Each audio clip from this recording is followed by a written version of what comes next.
Nuoya yang kau cari, jika ingin membawanya, bawalah, suara Ye Qiu terdengar dingin, tanpa emosi sedikitpun. Mosu yang baru tersadar tiba-tiba menutup mulutnya, berpegangan pada batang pohon di sampingnya dan mulai muntah kering. Mengerikan, bukankah orang-orang suku King Yan itu iblis? Kepala Mosu terasa mati rasa. Belum sempat dia membuka mulut untuk menyalahkan Ye Qiu, leher belakangnya terasa sakit, dan tubuhnya seketika menjadi lemas. Pria itu bergerak dengan cepat dan lancar, mencengkeram kerah baju Mosu dan menyeretnya menuju penjara bawah tanah. Melihat hal ini, Ye Qiu tidak mengerti dan bertanya, "Apa yang kau lakukan?" Mo Yu menghilang. Yan curiga dia ditahan oleh Mo Feng, jadi kita harus menahan Mosu sebagai pertukaran. Ular putih yang mendengar itu hatinya sedikit membeku. Orang tuanya meninggal lebih awal, tetapi Mo Yu memperlakukannya dengan sangat baik di dunia ini. Dia tidak mengerti mengapa sikap ayah Mo Yu begitu aneh terhadap anaknya sendiri. Namun, karena ini adalah perintah Yan, mereka pun menurutinya. Kedua hewan itu bekerja sama mengikat Mosu dengan erat dan melemparkannya ke dalam penjara. Rubah kecil kembali berpesan kepada Wensi dan 7 penjaga lainnya, "Jaga Mosu baik-baik untuk menebus kesalahan kalian." Mendengar itu, ketujuh hewan itu mengangguk setuju. Di sisi lain, pintu dan jendela kamar Mo Feng tertutup rapat. Dia duduk tegak di depan meja, pandangannya tertuju ke lantai di depannya, ekspresinya dingin. Ada luka akibat benda tumpul di belakang kepala Mo Yu, darahnya sudah membeku dan membentuk keropeng. Dia teringat kejadian tadi malam saat Mo Yu datang mencarinya. Itu adalah pertama kalinya dia benar-benar memperhatikan wajah Mo Yu. Pemuda tampan yang pendiam, alis dan matanya sangat mirip dengannya saat masih muda. Mo Feng tiba-tiba merasa konyol. Bagaimana bisa dia tidak melihatnya dulu? Dia selalu yakin bahwa Mo Yu bukanlah darah dagingnya. Tetapi setelah anak itu dewasa, tanpa perlu banyak bicara pun, bayangan dirinya terlihat jelas. Dia merendahkan egonya dan mengundang Mo Yu duduk, ingin memperbaiki hubungan. Bagaimanapun, dia pernah benar-benar mencintai Qin Song, dan Mo Yu adalah satu-satunya darah dagingnya dengan Qin Song. 10 tahun lebih telah berlalu, dan Mo Yu masih menyimpan dendam. Tapi Mo Feng berpikir terlalu indah, merasa asalkan dia memberikan sedikit wajah ramah dan perhatian, Mo Yu pasti akan luluh. Siapa sangka pihak lain tidak duduk, melainkan berdiri di pintu dengan wajah dingin dan mati rasa. "Tidak perlu, kepala suku Mo. Apakah ada urusan kau memanggilku? Jika tidak ada, aku akan pergi. Aku sangat sibuk." Fantasi indahnya dihancurkan oleh kata-kata dingin itu. Mo Feng memasang wajah masam. "Aku adalah afumu. Bahkan memanggilmu untuk mengobrol saja tidak boleh." Kata ayah membuat Mo Yu merasa lucu. Saat dia dan Amu menderita penghinaan, kenapa orang ini tidak bilang dia adalah ayahnya? Seharusnya dia mendengarkan Yan, langsung memukulinya dan melampiaskan amarah baru bicara. Mendengar pertanyaan itu, rasa bersalah di mata Mo Feng terdiri dari 3 bagian tulus dan 7 bagian palsu. "Ah Yu, Afu juga punya kesulitan waktu itu. Kematian Amumu juga tidak sesederhana yang terlihat. Kau duduk dulu, dengarkan aku menjelaskannya pelan-pelan, oke?" Mendengar kematian Amu mungkin ada sebab lain, keraguan melintas di mata Mo Yu. Hatinya berperang. Setelah sekian lama, dia akhirnya perlahan mendekat. Mo Feng tersenyum tipis dengan sangat puas. Dia tahu jika mendengar kabar tentang Qin Song, anak itu tidak akan tinggal diam. Dia tidak langsung membicarakan masalah Amunya, melainkan bertanya secara tidak langsung tentang kabar suku King Yan. Mo Yu tidak bodoh, begitu menyadari niatnya, dia tahu dirinya telah ditipu. "Kulihat kau tidak punya hal penting untuk dikatakan, hanya ingin memancing informasiku. Kusarankan jangan punya niat licik, atau aku yang pertama tidak akan mengampunimu." "Katakanlah." Mo Yu bangkit hendak pergi, tidak ingin lagi berhubungan dengan Mo Feng. Dia merasa jijik dari lubuk hatinya. Tidak disangka, baru sampai di pintu, angin kencang berhembus di belakangnya. Dia dengan cepat menghindar, tapi lawan memukul belakang kepalanya dengan keras. Serangan mendadak Mo Feng cepat dan kejam, benar-benar berniat membunuh, sama sekali tidak menahan diri meski orang di depannya adalah anak kandungnya. Di detik terakhir kesadarannya yang mulai kabur, Mo Yu melihat orang itu berjongkok di depannya, tersenyum jahat. Diberi hati, kau tidak mau. Maka jangan salahkan Afu bertindak kejam.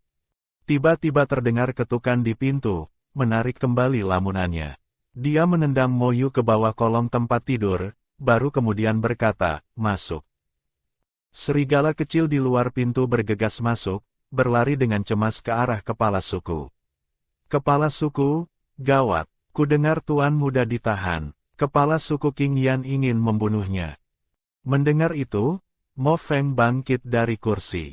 Siapa yang bilang? Apalagi yang kau dengar? Serigala kecil itu menceritakan semua yang dia tahu. Ternyata putranya menyinggung suku King Yan demi mencari Nuoya, sehingga ditangkap. Kepala suku, bagaimana ini? Sebelum nyonya pergi, dia berpesan harus menjaga tuan muda dengan baik. Bola mata Mo Feng berputar setengah lingkaran, teringat Mo Yu yang pingsan di bawah tempat tidur.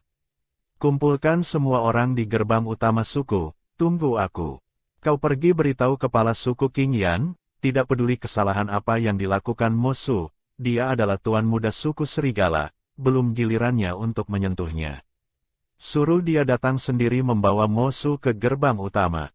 Jika tidak, dia tidak akan pernah melihat Mo Yu lagi. Serigala kecil itu mengangguk mengiyakan dan berlari keluar. Mendengar pesan itu, Bai Yan hanya menyunggingkan senyum. Tidak terlihat marah sedikit pun.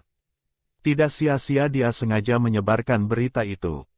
Penjaga gerbang suku King Yan melihat Mo Feng menyeret Mo Yu yang entah hidup atau mati, serta memimpin pengawal suku serigala muncul. Mereka waspada sekaligus ragu. Bagaimanapun, Mo Yu masihlah pasangan hewan dari kepala suku mereka. Mereka tidak ingin Mo Yu terluka, tapi juga tidak bisa membiarkan Mo Feng begitu saja. Suasana menjadi kaku, tidak ada yang berani bergerak gegabah. Mo Feng terlihat sangat santai. Kemenangan sudah di tangan. Dia sudah melihat terlalu banyak betina yang terjebak cinta, jadi dia yakin Bai Yan pasti tidak akan tega membiarkan Mo Yu mati dan akan datang menyelamatkannya. Bai Yan belum tiba, tapi Bai Qi dan Zheng Jing tiba lebih dulu. Zheng Jing menatapnya dengan marah. Mo Feng, apa maksudmu? Suku King Yan memperlakukan kita dengan sopan. Meski perundingan damai gagal, tidak seharusnya sampai meminta nyawa. Apalagi ini anak kandungmu sendiri. Bai Qi tidak bicara, ekspresinya datar. Menghadapi mereka berdua, Mo Feng sama sekali tidak panik. Dia dan Zheng Jing sudah punya perjanjian lama.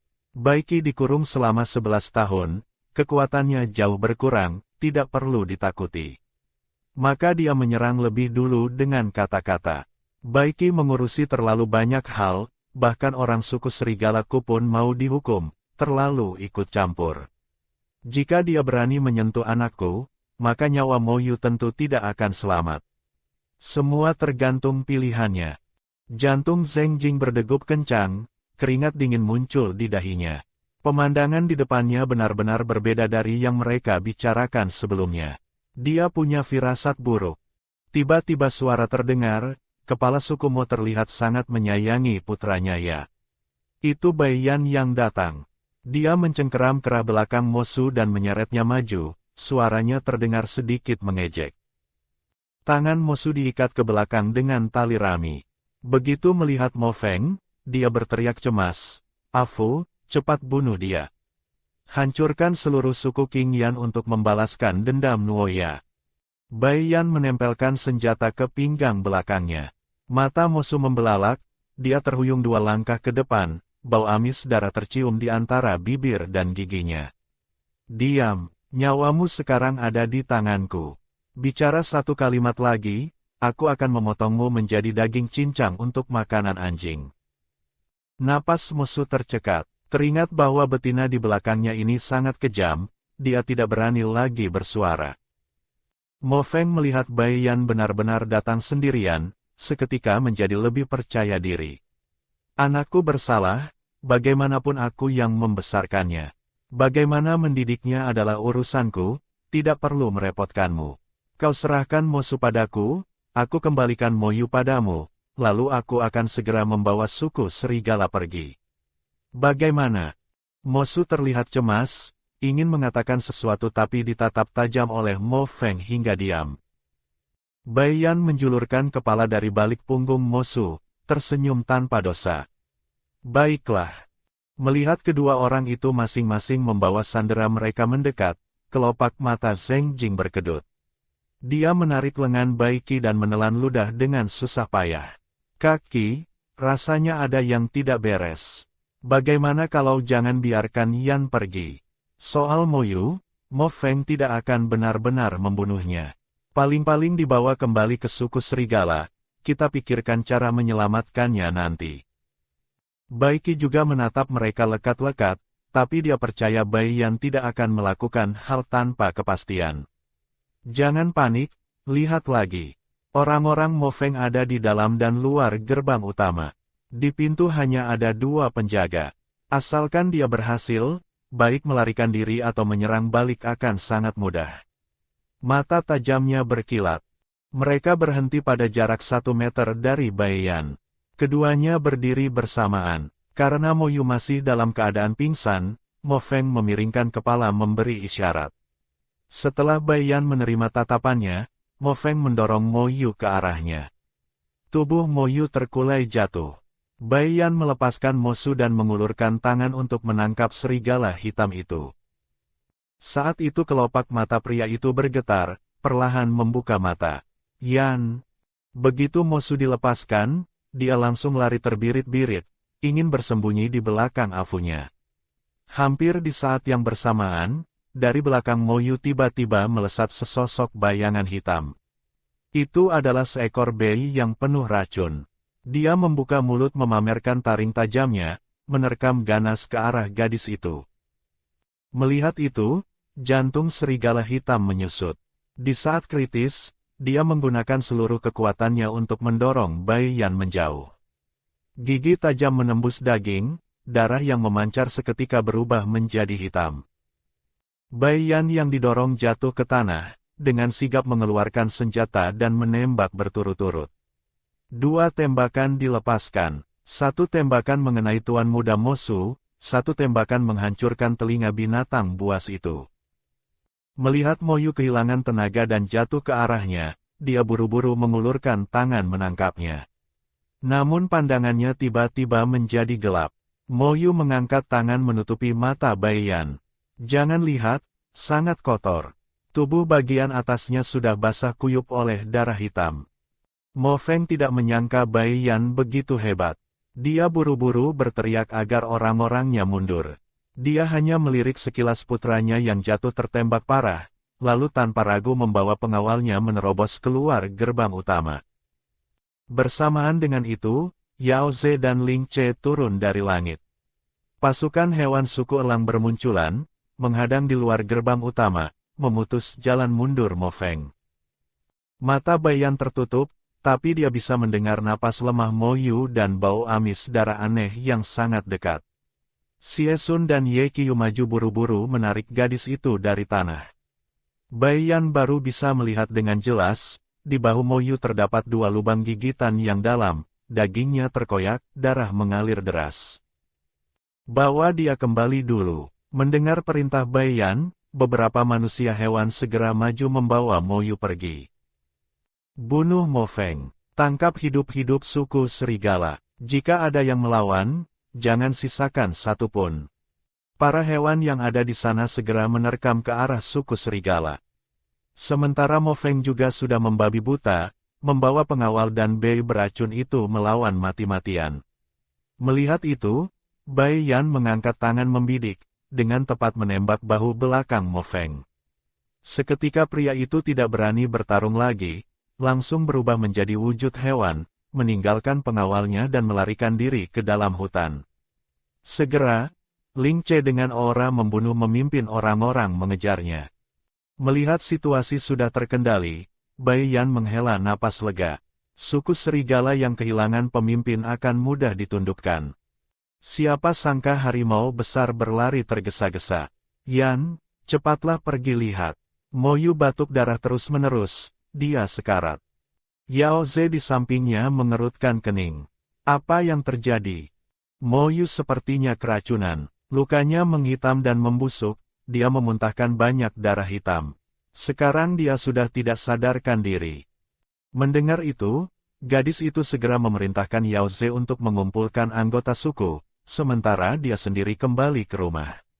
Sesampainya di kamar, dia melihat mata Mo Yu tertutup rapat, wajahnya membiru, di tepi tempat tidur penuh darah hitam.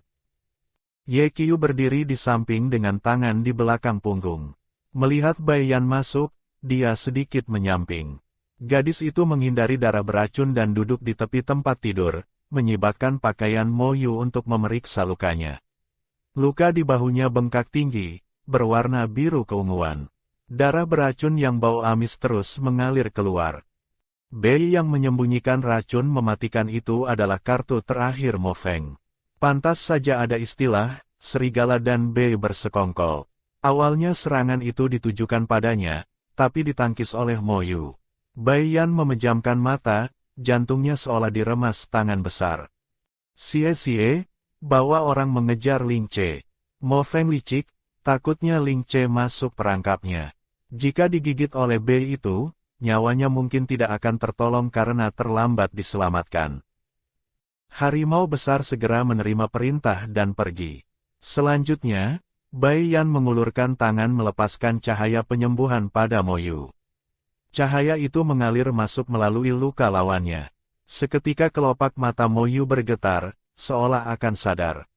Namun gadis itu dengan ngeri menyadari bahwa racun Bei itu mengikuti ujung jarinya yang sedang melakukan penyembuhan, menyusup masuk ke dalam tubuhnya sendiri.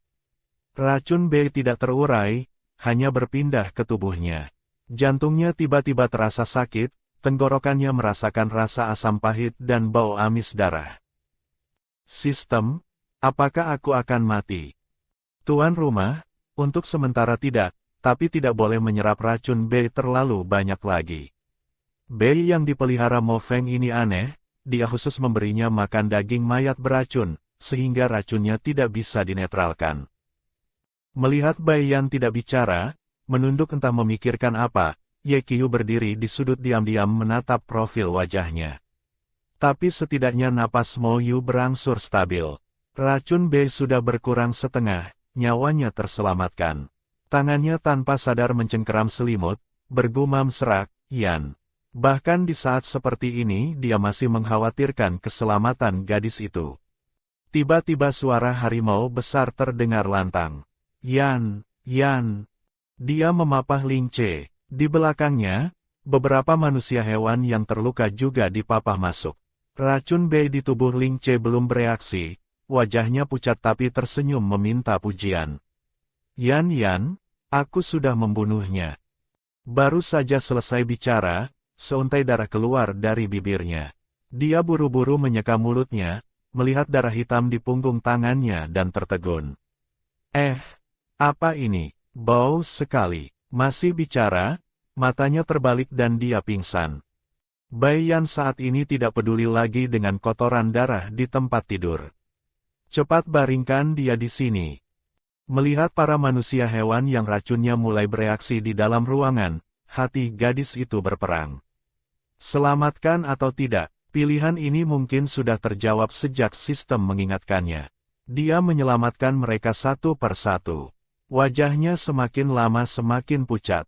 Sampai racun Bei pada manusia hewan terakhir dibersihkan, dia batuk keras mengeluarkan darah. Melihat itu, Sie-sie dan Ye Qiu segera menyongsongnya. Bai Yan bersandar di pelukan harimau besar, menyeka darah di bibirnya. Dia melihatnya, syukurlah masih berwarna merah, belum berubah hitam. Nyawanya sementara aman, dia harus segera memikirkan cara menawarkan racunnya. Yan, kau tidak apa-apa kan?" Sie-sie yang bodoh tidak tahu, mengira dia sama seperti dulu, hanya kehabisan tenaga spiritual. Gadis itu menggelengkan kepala. Tatapannya jatuh pada tangan Ye Qiu yang terus disembunyikan di belakang punggung. Keluarkan tanganmu. Mendengar itu, Ye Qiu tertegun. Dia tidak bicara dan tidak bergerak. Dia tidak tega melihat gadis itu kelelahan lagi. Yan menatapnya, lalu menatap Ye Qiu. Yan, tangannya hanya luka kecil. Tapi tadi saat memeriksa luka Mo Yu terkena darah beracun, hanya saja. Dia tidak tahu kenapa Ye Qiu tidak mau mengatakannya. Racun B ini sangat ganas. Hanya terkena sedikit saja bisa menular. Siapa yang tahu apakah akan mati atau tidak? Apa yang sebenarnya disembunyikan Ye Qiu? Apa dia ingin mati? Bai Yan berkata lagi, keluarkan. Pria itu tetap tidak bergerak. Tidak apa-apa, hanya luka ringan. Mendengar itu, gadis itu menahan rasa mual dan amis darah yang bergejolak di tenggorokannya. Aku hanya bilang sekali lagi yang terakhir. Kalau tidak, kau pergi saja. Belum selesai kalimatnya, Ye Qiu sudah mengangkat tangan dan menjulurkannya ke hadapan Bai Yan. Tidak ada, kalau tidak. Jari telunjuk kirinya bengkak tinggi, ujung jarinya merah padam. Gadis itu dengan cepat mengobatinya selama 1 detik lalu menarik tangannya, tanpa ragu berbalik pergi. Melihat itu, harimau besar mendengus. Biar saja kau berpura-pura, ingin membuat Yan kasihan, malah membuat Yan marahkan. Rasakan. Setelah berkata begitu, dia berbalik berlari mengejar Bai Yan. Di luar halaman, Yao Ze sudah menghitung sisa anggota suku serigala. Kepala suku rubah, Zheng Jing, juga membawa setengah anggota sukunya berdiri di pintu. Dia sadar dalam hati, meskipun mengikuti suku King Yan akan kehilangan posisi kepala suku, tapi itu bisa membuat anggota sukunya hidup lebih baik. Menimbang mana yang lebih penting, Zheng Jing sudah punya pilihan. Yan, sekarang Mo Feng sudah mati, suku serigala tunduk. Aku, suku rubah, juga bersedia tunduk. Hanya berharap Yan bisa memperlakukanku dengan baik, dan memperbaiki hubungan dengannya. Zheng Ran berdiri di samping ayahnya, matanya berbinar menatap Bai Yan. Tapi gadis itu sekarang keracunan dan sulit melindungi diri sendiri, mana ada pikiran untuk meladeni pemuda yang baik itu. Dia pura-pura tidak melihat dan berkata, Paman Zheng percaya padaku, aku pasti tidak akan mengecewakan Anda. Adapun soal pernikahan, sebaiknya dipertimbangkan matang-matang. Cahaya di mata rubah kecil pun padam, dan senyum di sudut mulutnya tenggelam. Melihat putrinya seperti itu, Zheng Jing menoleh menatap putranya, melihatnya tersenyum pahit tanpa suara padanya. Dia merasa tak berdaya, lalu menoleh kembali ke arah Bai Yan. Yan, aku sudah tua, urusan perasaan kalian anak muda aku tidak akan ikut campur. Soal ketundukan suku, aku tidak akan menarik kembali kata-kataku. Baru saja dia selesai bicara, suara sistem terdengar, misi tersembunyi, penyatuan 4 suku selesai. Hadiah 1000 poin. Setelah masalah selesai dibicarakan, gadis itu membubarkan semua orang. Xie memindahkan Mo Yu ke kamar lain. Sesuai keinginan Bai Yan, pakaian kulit hewan yang berlumuran darah dibakar habis. Melihat wajah gadis itu pucat, setelah makan, Yao Ze menggendongnya ke tempat tidur.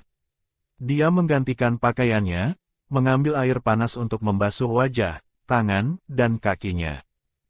Bai Yan benar-benar tidak punya tenaga lagi, dia memeluk bantal dan tertidur pulas. Melihat itu, Yao Ze buru-buru memeluknya untuk menenangkannya, tangan besarnya dengan lembut menepuk punggungnya hingga dia tertidur lelap.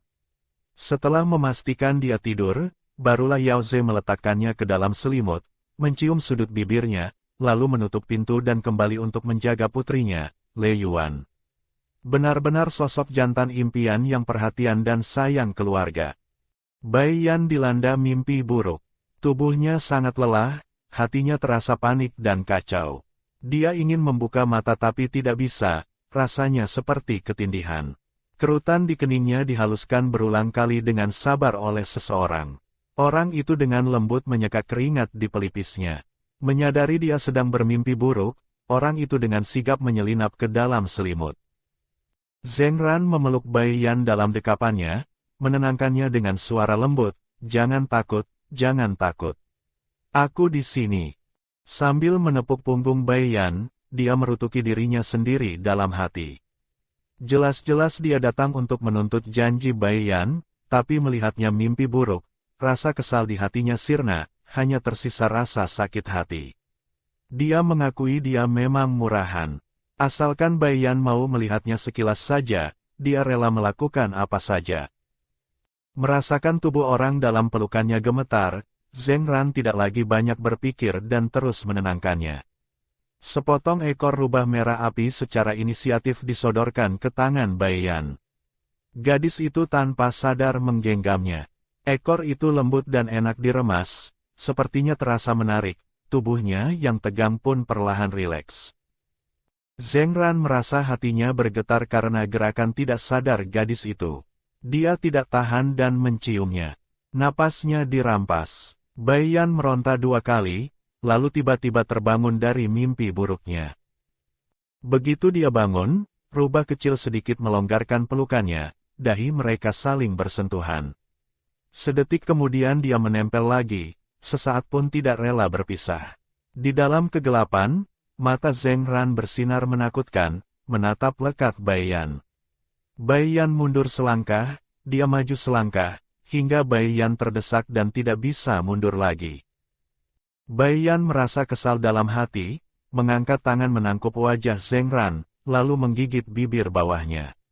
Sampai dia merasakan rasa amis darah baru dia melepaskannya. Zheng Ran kesakitan, tidak berani lagi bertindak lebih jauh. Dia memanggil namanya dengan manja, "Yan." Kenapa dia hanya tahu cara menindas dirinya sendiri? Namun gadis itu tiba-tiba mengerutkan kening, mendorongnya menjauh, dan menerjang ke tepi tempat tidur. Kedua tangannya menopang tepi ranjang dan memuntahkan seteguk darah. Rubah kecil terkejut bukan main, dengan panik memegang Bai Yan. "Yan, kau kenapa?" Mencium bau darah yang menyengat, napas rubah kecil tercekat. Dia berlari terlatih-tatih menyalakan lampu. Saat cahaya lilin menerangi ruangan, barulah terlihat genangan darah merah cerah di lantai. Jantung rubah kecil berdegup kencang, dia berjongkok di tepi tempat tidur menatapnya tanpa berkedip. "Yan, kau kenapa? Di mana yang sakit?" Bai Yan memiliki kemampuan penyembuhan, bahkan jika terluka dia bisa menyembuhkan diri sendiri. Bagaimana bisa dia muntah darah tanpa sebab? Bai Yan meliriknya, melihat wajahnya lebih pucat dari dirinya sendiri, dia menekan rasa manis amis di tenggorokannya. "Aku marah karena kau naik ke ranjangku." Kecemasan di wajah Zheng Ran membeku, otaknya menjadi kosong seketika. Melihatnya bengong dengan air mata menggenang di matanya, gadis itu menggerakkan tubuhnya. "Tuangkan air." Mendengar itu, rubah kecil bangkit dari lantai, menuangkan secangkir air dari meja dan menyerahkannya. "Airnya dingin, minum sedikit saja. Aku pergi masak air panas," katanya sambil keluar kamar. Tapi dia tidak langsung memasak air, melainkan pergi menggedor pintu kamar lain. Alhasil, baru saja gadis itu selesai minum secangkir teh, pintu kamar tidur didorong terbuka dengan kasar. 6 hewan jantan masuk berbondong-bondong. Dia mendongak dan saling bertatapan dengan mereka. "Apa yang kalian lakukan?" Yao Ze melihat noda darah di lantai, maju dan memeluk Bai Yan ke dalam dekapannya. Yan, apa yang terjadi? Ran bilang kau muntah darah." "Moyu keracunan Bei paling parah. Meskipun sekarang racunnya sudah hilang, tubuhnya masih lemah." Dia dengan wajah muram maju dan duduk di sisi lain Bai Yan, tatapannya lekat menatapnya. Apakah karena Bei itu? Dia pernah melihat sendiri Mo Feng memberi makan daging mayat ke Bei itu, membuat dia yang masih kecil ketakutan hingga mimpi buruk berkali-kali. Jika benar karena menyembuhkannya yang menyebabkan Yan muntah darah, dia pantas mati 10.000 kali. Bai Yan menatap rubah kecil dengan tatapan tajam. Zheng Ran menyusut ke belakang Xie, tampak menyedihkan. "Aku takut kau kenapa-napa, Yan sampai muntah darah." Bagaimana mungkin dia percaya itu hanya karena dia membuatnya marah? Dan bagaimana mungkin dia bisa diam saja? Bai Yan menarik napas dalam-dalam, berpura-pura santai berkata, benar. Aku akan memikirkan cara menyelesaikannya. Namun mendengar itu, Mo Yu menundukkan kepalanya dalam-dalam, kukunya menancap ke telapak tangan. Salahkan aku yang ceroboh. Kalau bukan karena aku tertangkap, tidak akan jadi begini. Ling Che membelalakkan matanya, maju mendorong Mo Yu dan duduk di samping Bai Yan, memegang tangannya sambil menelitinya. Yan, apa sakit? Racun itu tidak bisa disembuhkan. Kau pindahkan saja ke tubuhku. Aku tidak takut sakit, juga tidak takut mati. Hati Yao Ze terasa dingin. Dia sudah sering melihat teknik penyembuhan Bai Yan. Paling parah hanya membuat tubuh Yan lemah dan butuh tidur. Tidak pernah terjadi situasi seperti ini. Teknik penyembuhannya tidak bisa menyembuhkan racun Bei. Ye Qiu di samping berbalik dan pergi. Aku akan pergi tanya kepala suku putih dan kepala suku Chen. Pengetahuan mereka luas, siapa tahu ada cara. Masih ada Mo Su, dia mungkin tahu. Mendengar itu Mo Yu juga bangkit. Aku juga pergi. Tahu Mo Feng begitu kejam, seharusnya tidak langsung membunuhnya. Tapi belum sempat mereka sampai di pintu, Bai Yan berseru menghentikan mereka. Berhenti, keadaan baru saja stabil, masih banyak hal yang harus diurus. Masalah ini tidak boleh diketahui terlalu banyak orang. Jangan pergi. Bai Yan memijat dadanya, aku akan cari cara sendiri.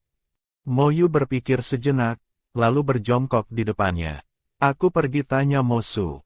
Aku tidak akan bilang siapa yang keracunan. Siapa tahu dia benar-benar tahu penawarnya. Boleh kan? Dia tidak bisa hanya duduk diam melihat Bai Yan muntah darah dan mati.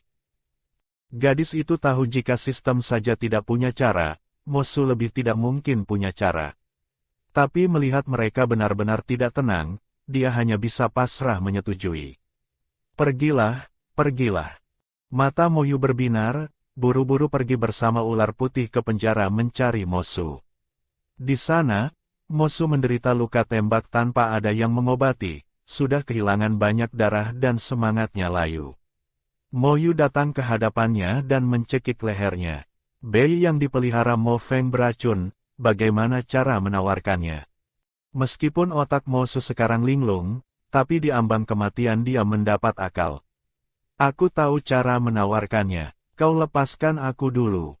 Begitu kata-kata itu keluar, serigala hitam langsung melepaskan tangannya. Mo Su seketika batuk hebat, rasa sakit yang merobek dada membuatnya hampir tercekik. Kalian sembuhkan aku dulu, kirim aku kembali ke suku serigala, baru aku beritahu cara menawar racunnya. Dia belum tahu kalau di luar sana dunia sudah terbalik dan Mo Feng sudah mati. Mendengar itu, Mo Yu tidak ragu sedikit pun. Bisa memancing keluar cara penawar racun lebih dulu itu yang utama. Kau beritahu dulu cara menawar racun Bei, aku akan segera melepaskanmu. Dengan hormat mengantarmu kembali ke suku serigala. Mo Su memalingkan wajah dan tidak bicara. Dia membohongi Mo Yu bahwa dia tahu cara penawar racun, tujuannya hanya untuk keluar dari sini. Dia mutlak tidak akan menyerahkan kartu asnya dulu, kalau tidak Mo Yu akan langsung tahu itu palsu. Ye Qiu tidak punya kesabaran sebanyak itu. Kukunya tiba-tiba menjadi tajam dan runcing. Kulihat kau juga tidak ingin keluar hidup-hidup. Kalau begitu aku antar kau sekalian. Mo Feng sudah mati. Suku serigala tanpa pemimpin. Mo Yu didukung oleh kepala suku Qing Yan. Kalau aku jadi dia, aku akan membunuhmu dulu. Dia tidak mau turun tangan, biar aku yang membantunya. Kau mau mati cara apa? Aku kabulkan. Mendengar kabar kematian Mo Feng, pupil mata Mo Su menyusut.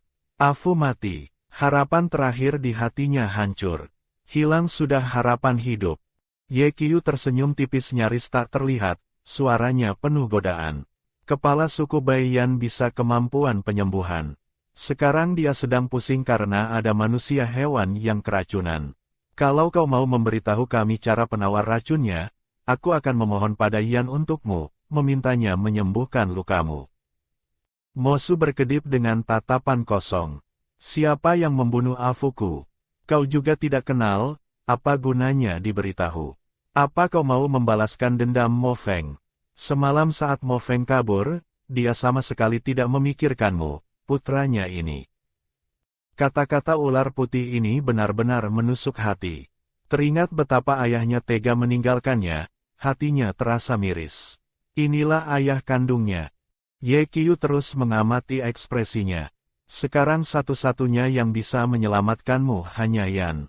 Asal kau beritahu aku cara menawar racun Bei, aku akan mengirimmu keluar. Bagaimana? Mendengar itu, Mosu menelan ludah dengan susah payah. Baik, aku katakan. Dia mengangkat tangan menunjuk Moyu, matanya merah padam. Dia harus mati. Darah jantungnya bisa menyelamatkan orang. Mosu tidak tahu racun Bei apa, juga tidak tahu penawarnya. Tapi dia ingin Moyu mati. Mendengar daging dan darahnya bisa menyelamatkan Yan, Moyu tidak merasa takut, justru timbul rasa syukur. Asal bisa menyelamatkan Yan, dia rela menyerahkan nyawanya. Melihat fajar menyingsing di timur, pria itu menoleh ke arah ular putih di belakangnya. Nanti kalau aku mati, kau ambil darah dan dagingku untuk menyelamatkan Yan. Tidak perlu bilang padanya aku mati. Bilang saja aku pergi berwisata. Mendengar itu, ular putih tidak percaya Moyu sebodoh itu. Kau benar-benar percaya, kalau kematian Moyu bisa menyelamatkan orang, lalu kenapa dia yang pertama kali keracunan? Jelas-jelas itu omong kosong Mosu menjelang ajal, dia malah percaya. Tapi serigala hitam justru meremas jari-jarinya dan bertanya balik, bagaimana kalau itu berguna? Jika yang keracunan orang lain, dia bisa masa bodoh. Tapi orang itu adalah Yan. Dan lagi karena menyelamatkan dirinya lah Yan jadi keracunan. Jadi meskipun harus mati, dia rela. Suasana di rumah terasa suram. Bahkan Yao Ze yang biasanya paling lembut pun wajahnya tidak enak dilihat. Gadis itu tidak bereaksi banyak. Setelah makan, dia pergi ke ruang rapat. Resep pil kehamilan dari sistem harus dikeluarkan. Mendengar dia mendapat petunjuk dari Dewa Hewan dan membuat pil yang bisa membantu betina hamil, semua orang yang hadir terkejut. Kepala suku Hu, Zheng Jing, bahkan berdiri dengan penuh semangat. Jika Baiyan benar punya kemampuan ini, maka suku Hu-nya tidak akan perlahan punah. Dia yang pertama mengajukan ingin menukar makanan atau tenaga kerja dengan pil itu. Setelah mendapat jawaban pasti, dia bahkan tidak menginginkan anaknya lagi. Bagus. Zheng Ran biar dia tinggal di sisimu jadi sapi atau kuda, melakukan apa saja boleh. Dia pulang akan membuat satu anak pintar lagi. Mereka berdiskusi di ruang rapat sampai lewat tengah hari baru bubar. Zheng Jing dan putranya berjalan pulang berdampingan. Keadaan Zheng Ran tidak baik, sering melamun. Diajak bicara banyak hal pun dia tidak menjawab. Zheng Jing menghentikan langkah, menjewer telinga anaknya. Aku bicara padamu, kau dengar tidak sih? Mom, dengar. Rubah kecil matanya kosong, juga tidak meronta, seolah tidak merasakan sakit di telinganya. Zheng Jing mendecakkan lidah, mengira dia sedih karena dicampakkan Baiyan. Dia menepuk bahu anaknya. Nak, bukan ayah mau menceramahimu. Kau ini apa? Mendengar itu, rubah kecil bingung. Dia ini apa? Apa maksudnya apa? Kau adalah seekor rubah. Apa keahlian terbaikmu? Menggoda. Baiyan marah dan tidak mau bersamamu. Kau pergilah menggoda dia, bermanja-manja padanya, naik keranjangnya, cuci baju masak nasi. Harga diri mana lebih penting daripada istri? Rubah kecil mendengarnya sampai bengong. Memangnya dia belum melakukan semua itu. Tapi sekarang yang paling penting bukan itu, melainkan penawar racun. Aku malas bicara denganmu. Setelah berkata begitu, dia berbalik pergi. Zheng Jing masih menyemangati dari belakang. Kau berusahalah biar wajahku ada harganya sedikit. Punya menantu kepala suku, aku bisa jalan dengan bangga di suku Qingyan. Yao Ze membantu gadis itu mengurus urusan suku, hatinya khawatir tapi sibuk luar biasa. Sementara Baiyan kembali dan berniat tidur siang, lalu melihat ular putih membawa semangkuk cairan hitam pekat mau masuk. Seketika keningnya berkerut. Apa ini? Mendengar pertanyaan itu, ekspresi Ye Qiu tampak biasa saja. Dia membawa mangkuk obat duduk di sampingnya. Ini tanaman obat yang kutemukan di hutan. Bisa menambah darah dan menenangkan. Kau minum sedikit untuk kesehatan. Gadis yang paling benci minum obat itu mendorong tangannya menjauh. Tidak mau. Tapi pria itu mengulurkan tangannya lagi, menyendok sesendok cairan obat, meniupnya di bibir. Minumlah sedikit. Aku merebusnya lama sekali. Siapa tahu berguna. Dengan sangat terpaksa, gadis itu mendekat dan mengendusnya. Lalu dia memalingkan wajah. Bau amis. Lagi pula kenapa ada bau amis darah? Aku tidak mau, kau bawa pergi. Ye Qiu tidak bergerak. Yan, mana ada bau darah? Tidak ada. Minum seteguk, satu teguk saja. Seketika gadis itu duduk agak menjauh, menatapnya curiga. Kau tidak mencium bau darah. Pria itu menyangkal dengan wajah datar. Baiyan semakin merasa ada yang tidak beres. Selalu ada rakyat jelata yang ingin mencelakai ratu. Sistem? Apa yang terjadi? Dia tidak meracuniku kan? Tidak, hanya saja Mo Yu mengiris dagingnya demi dirimu. Di dalam obat ini ada darahnya. Seketika gadis itu terkejut hingga melompat tinggi. Lalu wajahnya menjadi muram. Mana Mo Yu? Kau panggil dia kemari. Mendengar dia menyebut Mo Yu, wajah Ye Qiu berubah. Dia meletakkan sendok ke dalam mangkuk obat. Dia sepertinya keluar. Belum selesai bicara, gadis itu malas meladeninya. Dia mengangkat tangan membalikkan mangkuk obat. Pecah berkeping-keping di lantai. Sie, Sun, Ling. Pergi cari Mo Yu, bawa orangnya kemari. Dua hewan yang menunggu di luar mendengar suara Baiyan yang penuh amarah. Seketika mereka bangkit, berpesan pada tiga anak serigala agar tidur nyenyak, lalu mereka pergi mencari Mo Yu. Sementara serigala hitam yang bersembunyi di kamar tamu sudah mendengar keributan itu sejak awal. Dia mengangkat kaki membuka jendela hendak kabur, tapi ditahan oleh terkaman harimau besar. Sie, lepaskan aku. Harimau besar tidak mendengarkannya. Ling Ce, sini bantu. Ling Ce di samping maju dengan garang, menangkap lengan Mo Yu. Membuat Yan marah, masih mau kabur. Mimpi. Dua hewan itu setengah menyeret setengah mengangkat, membawa Mo Yu ke kamar tidur. Yan, orangnya sudah dibawa. Harimau besar mendorong Mo Yu ke hadapan Baiyan, lalu menutup pintu, berdiri di pintu menjaganya ketat. Serigala hitam terhuyung dua langkah lalu dengan cepat menyeimbangkan tubuhnya. Pandangannya beralih dari pecahan mangkuk di lantai ke Baiyan. Di dasar matanya terlihat ketakutan. Dia menyembunyikan kedua tangannya di belakang punggung. Yan mencari saya ada apa? Saya agak sibuk sekarang. Seolah ingin menutupi sesuatu, hari ini dia bicara sangat banyak. Kak Yuan tadi memanggilku, sepertinya juga sudah waktunya aku patroli. Aku harus keluar. Tapi gadis itu hanya menatapnya diam. Kemarahan di matanya tidak disembunyikan. Kamar tidur seketika menjadi sunyi senyap. Tidak ada satupun hewan jantan yang berani bersuara. Keluarkan tanganmu, aku lihat. Mo Yu melirik ular putih sekilas. Ye Qiu pura-pura tidak melihat. Apa hubungannya dengan dia? Dia tidak bilang apa-apa, Yan sendiri yang menemukannya. Dia sudah bilang cara ini tidak akan berhasil. Sekarang rasakan, entah dia masih harus mengulurkan tangan kiri atau tidak. Melihat gadis itu sudah diambang kemurkaan, serigala hitam yang naif itu ragu-ragu. Belum sempat Baiyan menghitung sampai 1, serigala hitam dengan sigap mengulurkan tangannya. Di pergelangan tangan kanan terdapat bekas luka darah yang jelas. Melihat kulit hewan yang berdarah itu, sistem ternyata tidak membohonginya. Dia tidak habis pikir, apakah dia masuk ke naskah drama melankolis kuno. Tapi cara ini sama sekali tidak bisa menyelamatkannya. Dia memejamkan mata, suaranya sedingin es. Mo Yu, berapa umurmu? Kenapa apa saja kau percaya? Melihat pria itu tidak bicara, dia makin marah.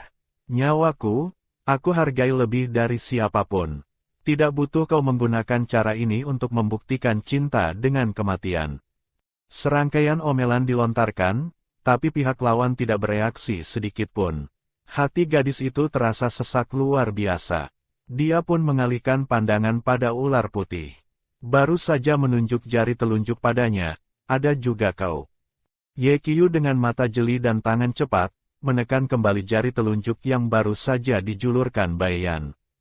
Telapak tangannya membungkus erat tangan gadis itu, mulai melempar kesalahan. Aku sudah menasihatinya. Dia mendengarkan omong kosong Mosu, merasa jika dia mati bisa menyelamatkanmu. Awalnya dia berniat langsung mengambil jantungnya, tapi aku halangi. Dia duduk di samping Bai Yan, menggenggam tangannya tidak mau lepas. Aku biarkan dia coba dulu, kalau berguna baru kita bicarakan. Masalah ini aku yang salah, aku tidak seharusnya ikut-ikutan dia berbuat konyol. Dia dengan cepat menunduk mengakui kesalahan. Tapi bagaimanapun aku terhitung menyelamatkan nyawanya satu kali. Yan, kau tidak boleh menghukumku juga. Bai Yan tersenyum padanya tanpa jiwa. Aku ini orangnya paling suka menghukum massal. Semuanya keluar. Tubuh beberapa hewan itu kaku. Tidak berani bicara satu kata pun lagi. Di bawah usiran gadis itu, mereka semua diusir dari kamar tidur. Kantuk gadis itu sudah hilang sepenuhnya. Dia buru-buru memanggil sistem dalam hati. Sistem, kau pikirkan cara. Tuan rumah tenang saja. Sebelum misi selesai, aku mutlak tidak akan membiarkanmu mati. Tuan rumah tunggu dengan sabar, aku akan melapor ke Dewa Utama. Begitu ada konfirmasi akan segera kuberitahu. Mendengar itu, Bai Yan hanya bisa menunggu dengan sabar. Dia menggunakan kekuatannya untuk mendesak racun Bei ke area jantung. Kecuali sesekali muntah darah, sementara tidak ada ancaman nyawa. Dia sudah bertanya pada Ling. Malam saat Mo Feng mati, seekor Bei yang kehilangan satu telinga melarikan diri. Mereka tidak berhasil mengejarnya. Bei sangat pendendam, pasti sedang mengintai di suatu tempat gelap, menunggu untuk membalaskan dendam Mo Feng dan dirinya sendiri. Dia berpesan pada pos penjagaan suku untuk memperketat keamanan dan penjagaan. Di sisi lain, harimau besar naik gunung sendirian. Dia masih ingat kata-kata Bai Yan, asalkan dia memenuhi gunung ini dengan bunga Chen Xinglan, anggrek bintang pagi, Bai Yan akan mempertimbangkan untuk tidak marah lagi padanya. Sekarang kondisi fisik Yan sedang tidak baik, dan belum ada solusi. Hatinya gundah gulana, hanya bisa naik gunung untuk melihat-lihat, menenangkan emosinya yang kacau. Namun sesampainya di pinggang gunung, Xie tertegun. Lereng gunung yang tadinya penuh ilalang, entah kapan telah dipenuhi oleh bunga Chen Xinglan yang tumbuh liar di seluruh gunung. Dia mengucek matanya dengan kaget. Apa dia sedang bermimpi? Baru berapa hari, bagaimana bisa tumbuh sebanyak ini? Dia ingat malam itu saat turun gunung hanya ada satu batang Chen Xinglan yang ditancapkan di makam kepala suku lama. Apakah satu batang Chen Xinglan ini hidup sendiri? Harimau besar memetik satu kuntum dengan santai, lalu berbalik turun gunung. Dia ingin memberitahu kabar ini pada Yan. Saat dia menemukan gadis itu, pihak lain sedang memegang palu kecil dan pisau ukir, mengukir di atas batu besar yang bulat. Yan, harimau besar berjongkok di sampingnya, mengangkat Chen Xinglan ke depan matanya.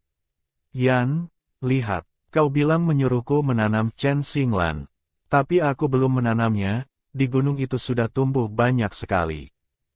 Mendengar itu, Bai Yan tertegun. Tatapannya jatuh pada tangan Xie. Begitu ajaib. Xie mengangguk, ada rasa sukacita karena diakui. Aku juga merasa ajaib. Dia memutar tangkai bunga, bertanya dengan hati-hati, kalau begitu, apa yang kau katakan sebelumnya masih berlaku? Maksudku yang kau katakan di gunung hari itu. Bai Yan teringat, kau bilang menanam bunga ya. Harimau besar mengangguk cepat, matanya menyimpan harapan dan ketegangan. Kau mau tinggal, tinggallah. Mendengar itu, Xie Xie senang sesaat. Lalu tiba-tiba teringat, Yan Yan sepertinya hanya bermaksud membiarkan dia tinggal di suku King Yan. Dia tertegun sejenak. Belum sempat dia bertanya lebih jelas, gadis itu meletakkan barang di tangannya. Sudahlah, bantu aku memindahkan jam matahari ini ke alun-alun. Nanti kita bisa melihat waktu. Disuruh begitu, harimau besar pun lupa tujuan awalnya. Dengan riang gembira dia mengangkat lempengan batu itu dan pergi. Tidak apa-apa, Yan Yan membutuhkannya. Asalkan dia membutuhkannya, dia akan terus menunggu. Yao Ze selesai mengurus pekerjaan, hari sudah sore. Dia tidak sabar mencari Bai Yan. Yan, di hutan ada banyak tanaman obat. Dulu kalau kami tidak enak badan kami akan mencarinya untuk dimakan. Ayo kita pergi lihat. Gadis itu awalnya ingin menolak, karena tanaman obat itu tidak akan berefek apapun padanya. Tapi melihat wajah khawatir pasangannya, dia mengangguk juga. Yao Ze menggendong keranjang di punggung, menggandeng Bai Yan masuk ke hutan. Mereka berjalan dan berhenti. Sepanjang jalan menggali cukup banyak obat. Pria itu mengikuti di sisinya. Asalkan gadis itu butuh apapun, dia bisa menemukannya dalam sekejap. Melihat matahari yang hampir terbenam, keduanya bersiap pulang. Melihat gadis itu agak lelah, Yao Ze menggendongnya melesat di antara bayangan pohon. Sayapnya mengepak kuat. Bai Yan melingkarkan kedua tangannya di lehernya, mendongak mengamati profil samping wajahnya dengan penuh minat. Tatapannya terlalu terang dan panas. Semburat merah merambat dari telinga Yao Ze hingga ke pipi. Yao Ze satu tangan menenteng keranjang, tangan lainnya memegang erat Bai Yan. Jakunnya bergerak tanpa sadar. Saat hendak bicara untuk mengalihkan perhatian, gadis itu justru mendekat lebih dekat. Sedikit menggunakan tenaga untuk menekan kepalanya ke bawah, sebuah ciuman lembut mendarat di jakunnya. Seketika pupil mata Yao Ze bergetar, punggungnya mati rasa. Bahkan dia lupa cara mengepakkan sayap, hampir menjatuhkan Bai Yan ke tanah. Keduanya meluncur cepat ke bawah. Teriakan kaget gadis itulah yang mengembalikan kesadarannya. Dia menelan ludah, menyeimbangkan tubuh. Menunduk menatap Bai Yan dengan sedikit tak berdaya, menggesekkan dagunya ke telinga gadis itu. Yan Yan, jangan nakal. Nanti kau jatuh. Gadis itu terkikik dalam pelukannya. Melihat itu, pria itu makin tak berdaya. Dengan ringan mencubit pinggangnya sebagai ancaman. Tidak boleh tertawa lagi. Di depan betina yang dicintainya, setiap gerak-geriknya bisa merenggut jiwanya. Bai Yan dengan cepat menahan senyum, tapi tawa di matanya tidak bisa disembunyikan. Dia melingkarkan tangan di leher Yao Ze. Kalau begitu kali ini kau siap-siap. Aku mau menciummu lo. Melihat gadis itu berinisiatif memeluknya dan menciumnya, hati Yao Ze dipenuhi harapan tersembunyi. Membayangkannya saja sudah membuatnya malu hingga wajahnya merah. Selama ini mereka berdua sibuk bagai gasing, sudah lama tidak berduaan dengan tenang seperti ini. Sesaat mereka bermesraan hingga lupa waktu. Saat semuanya selesai dan mereka kembali dari hutan, mereka berpapasan dengan beberapa hewan jantan yang menunggu dengan cemas. Tatapan mereka pada Yao Ze seolah ingin menelannya hidup-hidup, tapi begitu jatuh pada gadis itu, wajah mereka berubah drastis. Yan, lelah tidak, lapar tidak. Mo Yu yang perhatian dengan terampil mengambil alih keranjang. Hanya mendengar Bai Yan menjawab pertanyaan mereka saja, hatinya sudah dipenuhi rasa bahagia yang meluap. Bisa dibilang serigala ini sangat mudah puas. Tidak seperti rubah kecil yang penuh taktik. Dia sengaja berjalan di sisi lain gadis itu, tidak mempedulikan tatapan ingin membunuh dari yang lain, pura-pura tidak sengaja menggandeng tangan gadis itu. Yan, ayo pulang. Aku sudah panggang ayam, wangi sekali. Dulu selalu kau yang masak, hari ini kau cicipi masakanku. Harimau besar juga belajar berebut. Aku juga masak tumis buncis tomat tambah bubuk cabai. Wangi banget. Nanti sampai rumah kau bisa langsung makan. Di samping ada yang menemani, di rumah ada yang menunggu. membuat hati Bai Yan mendadak luluh. Ayo, pulang.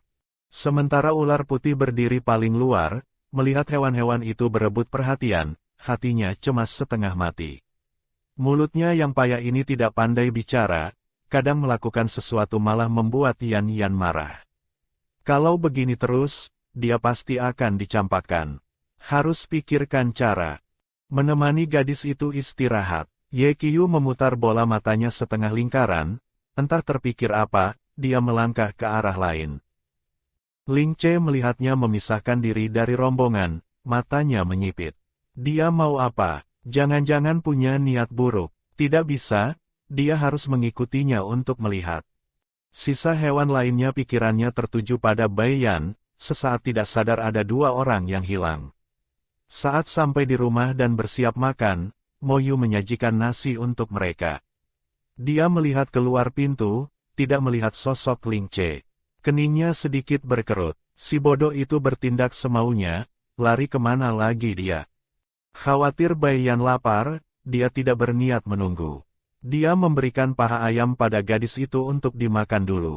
Melihat Bai Yan mulai makan, yang lain baru menggerakkan sumpit. Setelah makan, mereka sibuk masing-masing. Bai Yan pergi mandi, Zheng Ran mandi, Yao Ze menidurkan anak. Harimau besar mencuci baju ganti gadis itu. Mo Yu menyisihkan makanan untuk 2 orang yang belum pulang, lalu pergi ke dapur mencuci piring. Namun saat gadis itu selesai berkumur di halaman, dia melihat Ling Ce masuk pintu sambil menggigit sejenis buah berwarna hijau. Yan, aku pulang. Di dalam pelukannya menggembung, sepertinya berisi cukup banyak buah. Begitu melihat buah itu, sudut mulut Bai Yan berkedut. Tapi Ling Ce tidak sadar sama sekali, menyambutnya dengan riang gembira. Aku memetik buah di hutan. Ini manis sekali. Aku cuci 1 untuk kau coba. Gadis itu dengan ekspresi sulit dijelaskan menahannya. Kau tahu buah apa ini? Melihat ekspresinya tidak beres, Ling Ce akhirnya sadar akan keseriusan masalah. Buah liar di mulutnya pun tidak berani dimakan lagi. Tidak tahu, apa buah ini beracun, tapi aku sudah makan beberapa, tidak merasa sakit dimanapun. Bai Yan menatapnya pasrah. Ini buah perangsang, jenis yang dulu dimakan pemilik tubuh asli untuk menggoda Ye Qiu. Ling Ce bengong, dia belum pernah mengalami hal-hal ini, agak bingung. Lalu bagaimana? Semua gara-gara Ye Qiu, kurang kerjaan memetik buah perangsang. Seketika Bai Yan menangkap poin pentingnya. Apa hubungannya dengan Ye Qiu? Ling Ce seperti tanpa tulang jatuh ke pelukan gadis itu, membenamkan kepalanya di bahunya dengan menyedihkan. Dia menceritakan soal dia menguntit Ye Qiu. Lihat dia memetik buah ini, aku juga ikut memetik. Aku pikir dia memetiknya pasti tidak beracun, jadi aku makan. Lagi pula renyah dan manis. Jadi aku pikir mau bawakan beberapa untuk Yan cicipi. Bai Yan dengan gemas menjewer telinga Ling Ce. Tidak tahu barang apa tapi berani makan sembarangan. Rasakan. Ling Ce mendengus. Pokoknya salah Ye Qiu. Dia agak merasa terzalimi. Yan, menurutmu Ye Qiu memetik buah ini sebenarnya mau buat apa? Efek buah belum bekerja, Ling Ce tidak merasa tidak nyaman. Bai Yan segera membuang buah-buah itu ke tempat sampah. Teringat saat baru pertama kali datang ke dunia ini, rasa malu yang membuat jari kaki mencengkeram tanah itu kembali muncul. Dia menggaruk pipinya, tidak mau terus mengingatnya. Mana aku tahu, kau bagaimana? Ada yang tidak nyaman. Ling Ce mengosongkan diri merasakannya sejenak. Cuma agak panas, jantung berdetak agak cepat, tapi setiap kali melihat Yan, jantungku memang berdetak sangat cepat.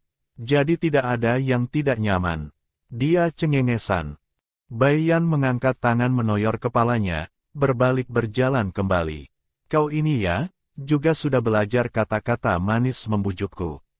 Ling Ce dengan patuh mengikuti di belakangnya, menjelaskan dengan serius, bukan kata-kata manis, semua isi hati.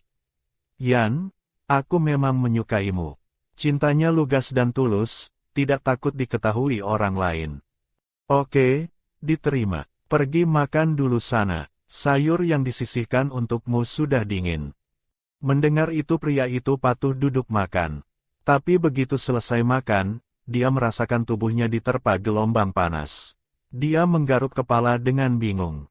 Mandi air dingin, tapi panas yang naik malah makin menjadi. Ragu sejenak, akhirnya dia mengetuk pintu kamar gadis itu. Tatapannya menyedihkan dan memelas. Yan, aku sakit. Gadis itu menghela napas tak berdaya. Kau masuklah. Aku gunakan kekuatanku untuk membantumu mengeluarkan racunnya. Mendengar itu mata Ling berbinar. Melangkah lebar masuk kamar, mengunci pintu, dan duduk di samping gadis itu. Tapi saat Bai Yan mengangkat tangan ingin menggunakan kekuatan, pria itu menahannya. Ling Che tampak agak malu-malu. Meskipun dia sudah menjadi pasangan resmi Bai Yan, tapi selama setengah tahun ini paling hanya pegangan tangan. Terakhir kali melihat tanda kepala harimau milik Bai Yan di dada Yao Ze, dia iri. Dia juga ingin memiliki tanda seperti itu. Dia dengan malu-malu mengayunkan tangan gadis itu, dengan hati gelisah dan gugup berkata, Yan, aku tidak mau kekuatan penyembuhan. Aku mau kawin denganmu. Selesai bicara, jantungnya hampir melompat keluar dari dada. Kalau bukan karena keberanian dari buah perangsang malam ini, dia pasti tidak berani membuka mulut. Jika benar-benar bisa kawin dengan Yan, dia malah harus berterima kasih pada Ye Qiu. Wajahnya merah sampai berasap, telinganya merah sampai meneteskan darah. Melihat gadis itu masih tidak bicara, dia mengira gadis itu tidak mau. Segera dia melompat dari kursi, berbalik mau keluar. Itu, aku bercanda. Yan, kau jangan masukkan hati. Bai Yan belum puas menikmati ekspresi bingungnya. Melihat wajahnya berubah dan berbalik pergi, dia tidak mengerti dan menarik lengannya. Kau mau kemana? Melihat itu, tubuh Ling Che terasa seperti dibakar. Dia berkata, kau tidak bicara, aku takut kau tidak mau. Bai Yan menangkup wajah Ling Che dengan kedua tangan, memutar kepalanya dengan paksa. Jarak yang sangat dekat membuat Ling Che semakin panas. Dia tidak tahu harus berbuat apa, hanya bisa memanggil namanya dengan bingung. Yan. Mendengar suaranya yang serak dan menggoda, jantung gadis itu berdesir. Dia menunduk dan menciumnya. Ling Che benar-benar pemula yang polos, tidak mengerti apa-apa. Bai Yan memegang kendali penuh. Setelah semuanya reda, gadis itu tidak tahan untuk berkomentar, cepat sekali. Mendengar itu Ling Che agak panik. Aku tidak punya pengalaman. Sekali lagi, aku jamin aku tidak akan begitu. Keesokan paginya, melihat dia keluar dari kamar Bai Yan, beberapa hewan jantan lain wajahnya datar tapi hatinya iri setengah mati. Terutama Zheng Ran dan Xie. Posisi mereka sekarang sama, bisa tidaknya mendapat perhatian Bai Yan tergantung usaha sendiri. Zheng Ran menyipitkan mata, nanti malam dia akan menyelinap ke tempat tidur. Pokoknya dia tidak punya malu. Bai Yan belum bangun, halaman sudah dikerumuni banyak manusia hewan. Semuanya mendengar kepala suku punya pil kehamilan dan datang meminta obat. Yao Ze kasihan pada Bai Yan, membiarkannya tidur lebih lama. Dia menyuruh para manusia hewan menunggu di aula alun-alun dulu. Sampai matahari sudah tinggi, baru dia mengangkat gadis yang masih tidur itu dari dalam selimut. Dengan teliti memakaikan sepatu, menggendongnya keluar untuk cuci muka, lalu menyuapinya semangkuk bubur ubi, baru kemudian menggendongnya keluar. Bai Yan yang lelah semalaman, otaknya yang macet perlahan mulai sadar. Terima kasih, Az. Yao Ze tersenyum, mengusap kepala gadis itu. Tidak capek, bersamamu, melakukan apapun adalah yang terbaik. Aula riuh rendah. Setelah melihat Bai Yan muncul, serentak mereka diam. Tanpa dikomando memberi jalan untuknya. Bai Yan membagikan pil obat satu persatu ke setiap keluarga di sana. Ling Che bertelanjang dada, berkeliaran di rumah seperti hantu. Tanda kepala harimau di dadanya sangat imut. Suasana hatinya sangat baik, mulutnya bersenandung lagu kecil yang riang. Zheng Ran duduk di halaman, tangannya menyobek daun sawi putih. Dilihat dari manapun dia merasa Ling Che menyakitkan mata. Xie berjongkok di samping membantu, telinganya mendengar senandung kecil itu, tidak tahan meninju sawi putih. Dia sengajakan, dia pamer. Zheng Ran menggertakkan gigi dan berkata dengan licik, kita hajar dia yuk, bagaimana? Kata-kata ini sesuai dengan isi hati Xie. Keduanya membanting sawi putih di tangan, lalu mendekati Ling Che. Tepat saat itu, Ye Qiu yang menghilang semalaman masuk dari luar pintu. Ling Che melihatnya buru-buru menyambutnya. Sambil tersenyum memanggilnya, Ye Qiu. Meskipun dia sangat tulus, bahkan sengaja melembutkan nada bicaranya, tapi tatapan Ye Qiu jatuh pada tanda di dadanya. Sudut matanya berkedut. Dia merasa suara Ling Che sangat menyakitkan telinga, seperti sengaja memprovokasi. Siapa sangka si bodoh itu belum sadar. Terima kasih ya, semalam aku juga memetik buah itu. Terus apa yang terjadi? Kau tidak perlu dia mengatakannya lagi. Ular putih yang membuat baju pengantin untuk orang lain itu hampir mati karena marah. Xie melangkah besar ke depan. Ye Qiu, kau bicara omong kosong apa dengannya? Mumpung Yan belum pulang, bisa hajar sekali ya hajar sekali. Zheng Ran dengan elegan menyingsingkan lengan baju. Maksudnya sangat jelas, dia juga mau ikut. Tiga hewan itu bertukar pandang, serentak berjalan menuju Ling Che. Maka saat Bai Yan selesai sibuk dan pulang, dia melihat halaman berantakan. Ling Che bersembunyi di belakang Mo Yu, ada memar di sudut bibirnya. Mo Yu satu tangan melindunginya, menatap tak berdaya pada Zheng Ran dan dua lainnya. Kalian jangan ribut lagi. Siapa yang ribut? Xie marah. Ling Che memang pantas dipukul. Rubah kecil juga menimpali. Waktu itu dia memukulmu juga tidak pakai perasaan. Kau melindunginya untuk apa? Hari ini aku harus memukulnya sampai tunduk. Lihat dia masih berani pamer di depanku tidak? Ling Che mengusap bibirnya. Pamer apa? Dia pamer apa coba? Harimau emas bau, rubah bau, ular bau hati hitam. Cuma tahu ambil kesempatan saat Yan tidak ada. Menindasnya, apa yang kalian lakukan? Bai Yan berdiri di pintu. Melihat pemandangan di halaman, daun sawi putih berserakan di mana-mana, dan tanaman obat yang sedang dijemur di keranjang bambu juga tumpah. Ling Che menjulurkan kepala dari belakang Mo Yu, dengan wajah memelas berlari ke arahnya. Mereka memukulku, lihat mulutku sakit sekali. Bai Yan menangkup wajahnya dan melihatnya. Pria itu jadi besar kepala. Yan, tiup pelan-pelan supaya tidak sakit. Gadis itu menekan bagian yang memar, membuat Ling Che memekik pelan. Baru kemudian dia memelototi tiga hewan jantan yang tadi bersikap sombong. Melihat Bai Yan, satu persatu dari mereka tidak berani bicara lagi. Siapa yang membuat halaman jadi begini?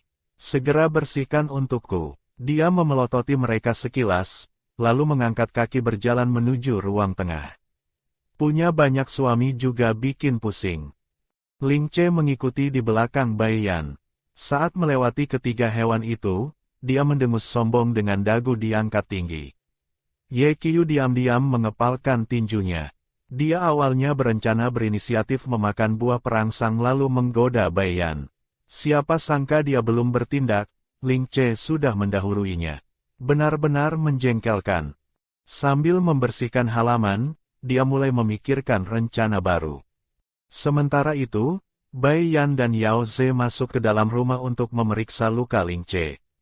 Lukanya tidak parah, jadi mereka masuk ke kamar gadis itu untuk membantunya bersih-bersih. Siapa sangka, saat terakhir membereskan sampah, Yao Ze menemukan sebuah kotak kertas berwarna putih. Kotak kertas itu berbeda dari yang pernah dia lihat. Dia tidak tahu apa itu, dan terbata-bata mengeja tulisan di atasnya. Pencegah kehamilan. Apa ini? Dia membolak-baliknya tapi tidak mengerti. Maka dia membawa kotak itu ke ruang tengah, berpegangan pada kusen pintu dan melihat ke arah tiga hewan di halaman. Hei, kalian cepat ke sini. Xie yang baru saja membuang daun sawi putih ke kandang ayam melihatnya bertingkah seperti pencuri yang ketahuan. Dia menepuk tangannya. Ngapain? Aku menemukan sesuatu, tapi aku tidak tahu apa ini. Kalian coba lihat. Mendengar itu, ketiga hewan itu ragu sejenak, saling pandang, lalu memanggil Mo Yu untuk masuk bersama. Ling Ce membuka tangan memperlihatkan kotak kertas itu. 5 orang mengelilinginya, melihat lagi dan lagi. Pencegah kehamilan. Zheng Ran memutar bola matanya. Artinya menghindari kehamilan kan? Yan tidak ingin punya anak, makanya minum ini. Ling Ce mengetahui Yan tidak ingin punya anak dengannya. Seketika pria itu sedih setengah mati. Melihat itu, beberapa hewan lain juga murung. Mereka semua tahu tubuh bayi Yan istimewa dan mudah hamil, tapi mereka memeras otak pun tidak bisa memikirkan kenapa gadis itu tidak mau punya anak dengan Ling Ce. Sesaat ruang tengah sunyi senyap, hanya terdengar suara napas yang berat. Ling Ce menyemangati diri, pura-pura santai. Oh begitu, aku tahu. Melihat dia memaksakan diri, Mo Yu juga tidak tahu harus menghibur bagaimana. Dia tahu Yan tidak suka orang lain menyentuh barangnya. Kau cepat kembalikan, anggap saja kita tidak lihat. Mendengar itu, Ling Ce menjawab datar, lalu berbalik mengembalikan barang itu ke tempat semula. Tapi matanya yang memerah membocorkan emosinya. Dia bahkan curiga kalau bukan karena dirinya terkena obat, Yan sama sekali tidak mau menjadi pasangannya. Apakah dia membuat Yan merasa terpaksa? Benar-benar anjing setia yang menyedihkan. Semakin dipikir semakin sedih, dia membenamkan kepala ke lengan di atas meja. Bai Yan selesai mengurus anak-anak serigala, lalu bersiap naik gunung mencari obat. Baru saja keluar pintu, dia dipanggil Mo Yu. Yan mau keluar. Pinggang pria itu dililit celemek, aura suami rumahannya sangat kental. Aku temani. Selesai bicara, tanpa menunggu gadis itu menolak, dia melepas celemek dan mengambil alih keranjang punggungnya.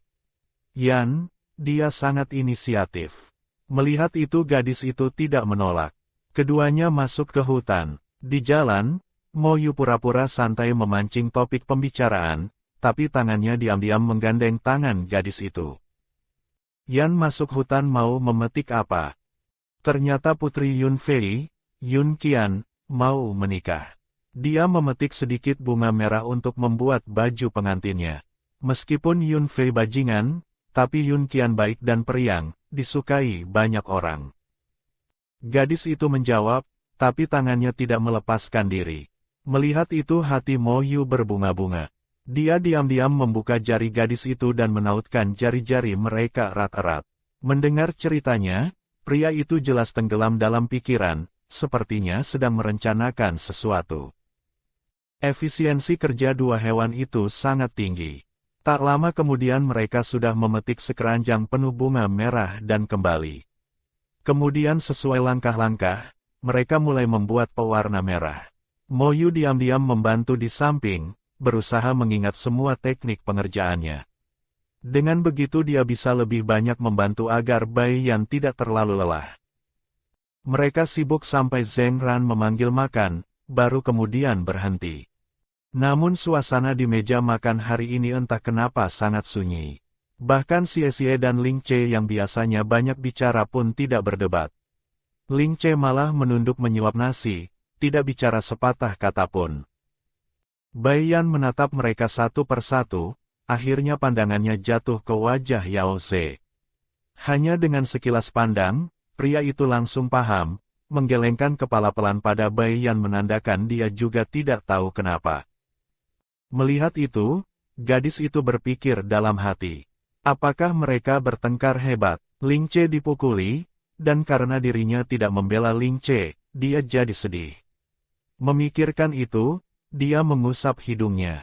Tapi apa konflik di antara para pria dewasa ini?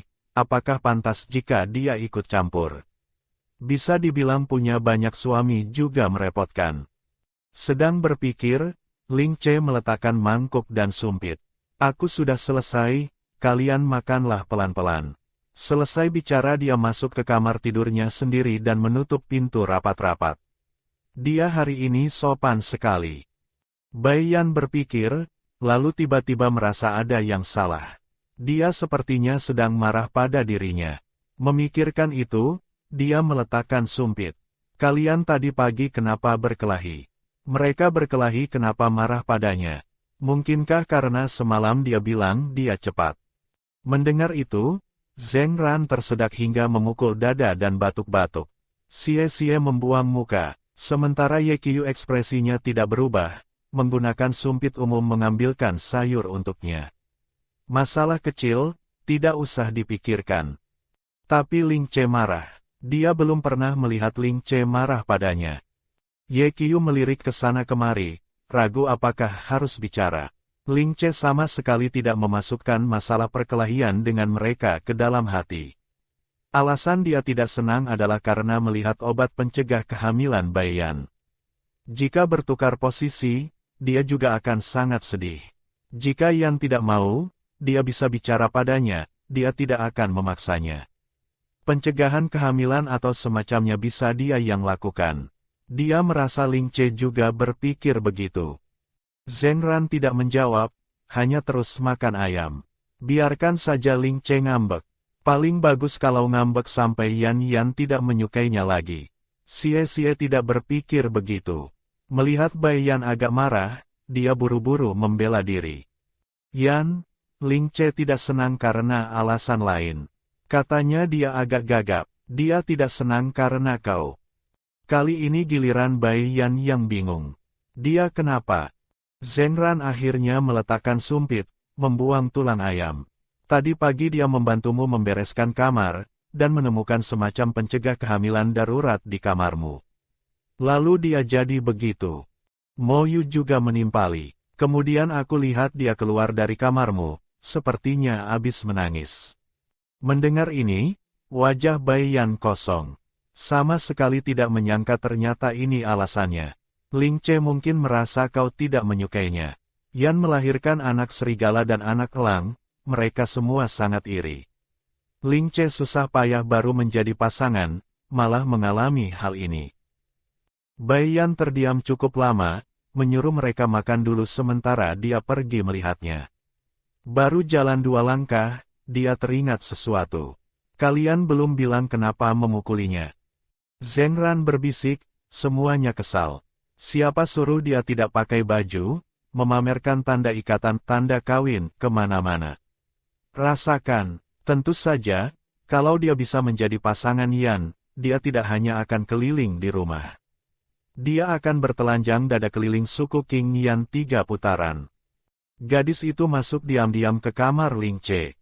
Kamar tidak dinyalakan lampu, hanya lewat cahaya bulan terlihat gundukan di atas tempat tidur. Bai Yan duduk di tepi ranjang, mengulurkan tangan menarik selimut. Ling Che, kau tidak kepanasan. Pria itu tidak waspada, selimutnya ditarik semua, memperlihatkan wajah yang penuh air mata. Dia sembarangan mengusap wajahnya dan duduk. Yan, bagaimana kau masuk? Gadis itu tidak menyangka dia akan bersembunyi di dalam selimut dan menangis. Dan kalau tidak salah tebak, dia sudah menangis seharian.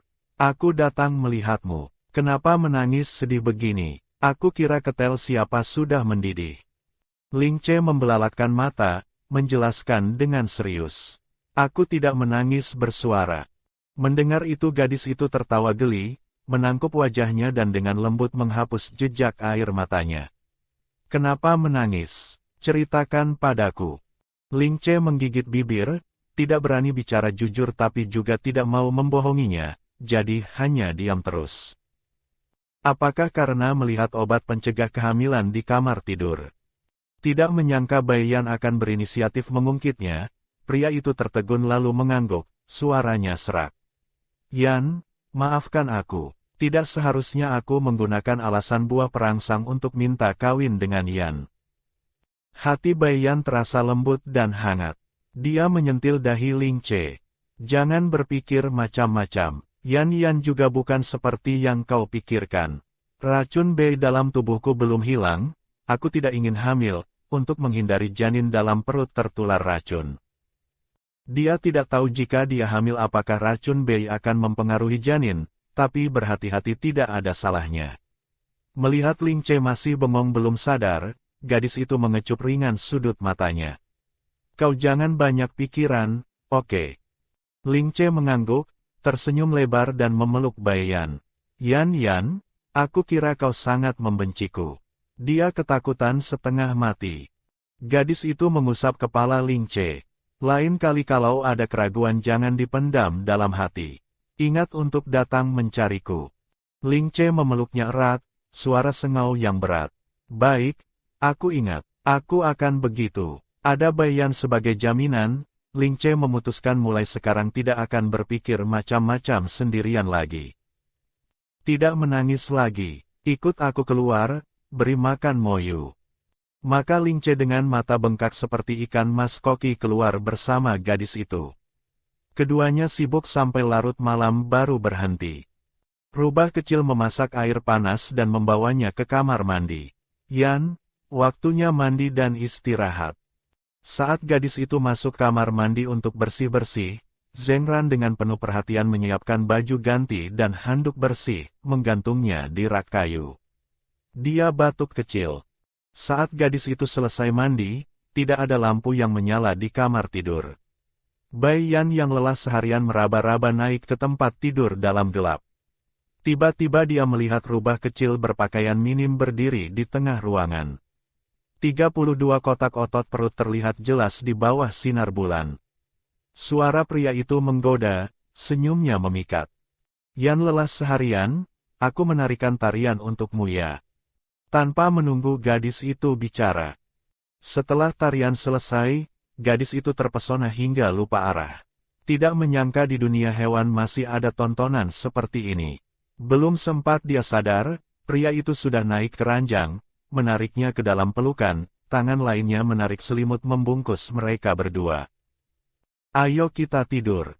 Gadis itu hanya merasa dunia berputar. Saat sadar dia sudah ada di pelukan Zheng Ran. Di bawah tangannya adalah dada bidang yang panas. Kau ini. Pakaiannya rapi. Dia memojokkan gadis itu ke sudut, tidak ada jalan mundur, lalu menekannya ke dalam pelukan. Tiba-tiba dia menyentuh rambut lawan bicaranya yang masih basah.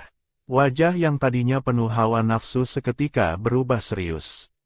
Kenapa tidak mengeringkan rambut? Hati-hati nanti sakit kepala sebelah. Dia segera mendudukkan orang itu. Kau duduk, tutup mata. Mendengar itu gadis itu menurut. Dengan cepat rubah kecil memakai celana, menyalakan lampu, mengambil handuk dan mulai mengeringkan rambutnya. Gerakannya lembut, seperti sedang merawat harta karun langka. Melihat itu gadis itu tertawa kecil. Bukankah kau datang untuk memanjat tempat tidurku? Kenapa tiba-tiba malah mengeringkan rambutku? Seketika telinga rubah kecil memerah. Tenaga di tangannya sedikit bertambah. Darah seolah mendesir, tapi kata-kata yang keluar justru lembut. Aku sudah mandi, bersih kok. Kau jangan usir aku. Asal kau tidak usir aku kali ini, aku masih punya kesempatan lain kali. Masih ada lain kali. Bai Yan menoleh menatapnya, ingin memastikan dari matanya apakah dia serius. Sudut bibir rubah kecil terangkat, meluruskan kepala Bai Yan agar tidak bergerak. Telapak tangannya hangat, dengan tambahan kekuatan elemen api, rambut gadis itu cepat kering. Dia menangkup wajah Bai Yan dan memeriksa dengan teliti. Yan, kau mau ada lain kali. Kalau kau tidak mau, jadikan aku pasanganmu saja, bagaimana? Dengan begitu aku tidak perlu menyelinap untuk memanjat tempat tidur lagi. Kakak, pertimbangkanlah. Melihat topik beralih ke pernikahan, Bai Yan mengalihkan pandangan dan menguap. Aku mengantuk, mau tidur. Dia menepis tangan Zheng Ran, dengan lincah menyelinap ke dalam selimut, dan menendangnya pelan. Matikan lampu. Mendengar itu, pria itu melambaikan tangan, lampu minyak seketika padam. Dia menyelinap masuk selimut, dengan paksa memeluk orang itu, membenamkan kepala di lehernya. Yan, kau berilah aku satu kesempatan lagi. Hari itu saat bergegas keluar suku, bukanlah keinginan hatiku. Kalau aku tidak peduli padamu, mana mungkin aku ikut mereka masuk mencari Minna. Aku waktu itu buru-buru ingin membuktikan kalau kau tidak bersalah, tidak menyangka akan masuk perangkap Nuoya. Ini pertama kalinya dia mengungkapkan isi hatinya yang tulus di depan gadis itu. Saat itu aku di satu sisi memperingatkan diri sendiri tidak baik, tidak boleh menyukaimu. Tapi aku tidak bisa mengontrol diri tertarik padamu. Menyukaimu adalah hal yang tidak pernah terpikirkan olehku saat itu. Zheng Ran memeluk erat gadis itu dan melanjutkan, Yan, aku memang masih berhutang satu permintaan maaf padamu. Waktu itu di hutan aku mendorongmu ke dalam gua, memang karena menyimpan dendam. Soal itu aku sangat menyesal. Suaranya serak, menahan rasa asam di hidung. Aku tahu aku salah, dan menyesal. Yan, aku hanya mohon beri aku satu kesempatan. Gadis itu mencengkeram dagunya, tidak membiarkannya menggesek-gesek lagi. Aku tahu, dia selalu tahu kalau Zheng Ran yang dulu punya niat membunuh pada pemilik tubuh asli. Saat pemilik tubuh asli pertama kali meminta boneka kayu Zheng Ran, dia tidak mau memberikannya. Nuoya lalu memberinya ide, bilang kalau suami hewan tidak menurut harus dipukul. Nuoya memberi pemilik tubuh asli sebuah cambuk berduri. Pemilik tubuh asli percaya begitu saja, memukuli Zheng Ran hingga sekarat, lalu merampas boneka kayu yang tak berdaya dia lindungi dari pelukannya. Sejak saat itu, Zheng Ran benar-benar kecewa pada pemilik tubuh asli. Rubah kecil sedikit mengangkat mata, berusaha menangkap mata Bai Yan di dalam gelap. Yan, sungguh maafkan aku. Tapi kau tidak bisa menjatuhkan hukuman mati padaku begitu saja. Mendengar itu, gadis itu menepuk pipinya tidak keras tidak pelan. Kau bodoh ya. Zheng Ran tidak merasa sakit, malah menyodorkan wajahnya lagi ke tangan gadis itu. Melihat itu, gadis itu menghela napas pasrah. Kalau benar dijatuhi hukuman mati, kau sekarang mana bisa ada di rumahku, bahkan di tempat tidurku. Selesai bicara dia membalikkan badan memunggungi Zheng Ran. Rasanya Zheng Ran ini tidak terlalu pintar. Rubah kecil terpaku di tempat oleh kata-kata itu. Cukup lama tidak bergerak, otaknya bahkan tidak berputar. Kejutan yang teramat sangat membuat darah di seluruh tubuhnya mendidih. Beberapa saat kemudian, rubah kecil menempel lagi. Kedua tangan memeluk pinggang Bai Yan, dagu ditempelkan di telinganya. Suaranya terdengar ada sedikit tawa. Yan, aku mencintaimu. Bai Yan memejamkan mata, tidak bicara. Yan, aku mencintaimu. Yan, aku mencintaimu. Bai Yan hanya merasa telinganya gatal. Dia membenamkan kepala lebih dalam ke selimut. Sebuah sikutan mendarat di dada Zheng Ran. Diam. Zheng Ran kesakitan, tapi dengan pipi menggembung dia menyelimuti gadis itu. Memeluknya dan tidak mengganggunya lagi. Sampai saat Bai Yan sudah setengah tidur, rubah kecil seperti kemasukan air otaknya, tiba-tiba mendudukkan orang itu dari tempat tidur. Kedua tangannya memegang bahu gadis itu. Napas Bai Yan tercekat, dengan bingung membuka mata. Melihat mata merah yang sangat terang di bawah sinar bulan, dia tertegun. Tengah malam begini apa dia gila? Yan, jadi kapan kau akan meresmikan hubungan denganku? Beri aku status. Dia sekarang lahir batin merasa lega, tidak ada rasa kantuk sedikit pun. Selesai bicara, melihat wajah Bai Yan yang mengantuk, dia agak merasa bersalah dan diam-diam menjulurkan lidah. Bai Yan menarik napas dalam-dalam, mencengkeram pergelangan tangannya, tersenyum manis padanya. Lalu satu tendangan mendarat di bahunya. Keluar dari sini, mengganggu mimpi orang itu pantas mati 10.000 kali. Terdengar teriakan yang menggelegar, pintu kamar tidur Bai Yan terbuka. Yan, ada apa? Mo Yu memegang lilin berdiri di pintu. Cahaya lilin menerangi pemandangan di dalam kamar tidur. Bai Yan duduk setengah bangun di kepala ranjang. Zheng Ran bertelanjang dada jatuh di lantai. Beberapa orang saling pandang, sesaat tidak tahu harus bicara apa. Hati rubah kecil terasa dingin. Tamat sudah. Dia menghancurkan dirinya sendiri. Dia membuka mulut hendak menjelaskan. Ye Qiu berdeham pelan. Xie dan Ling Ce entah kenapa menangkap isyarat di dalamnya. Mereka maju, satu kiri satu kanan mencengkeram lengan rubah kecil dan membawanya keluar. Xie bahkan diam-diam mengedipkan mata pada Bai Yan. Kau tenang saja tidur, aku bantu jaga pintu. Dijamin tidak membiarkan dia masuk lagi mengganggu tidurmu. Zheng Ran diseret keluar. Yao Ze menutup pintu. Sebelum pergi berpesan pada Bai Yan, istirahatlah yang baik. Ingat pakai selimut. Kalau ada apa-apa panggil aku kapan saja. Hati gadis itu hangat, dia mengangguk. Di ruang tengah, kerumunan menatap rubah kecil dengan ekspresi aneh. Ling Ce memijat pergelangan tangan. Siang tadi masih memprovokasi mereka memukulku, sekarang harusnya dibalaskan. Yao Ze tidak berniat ikut campur.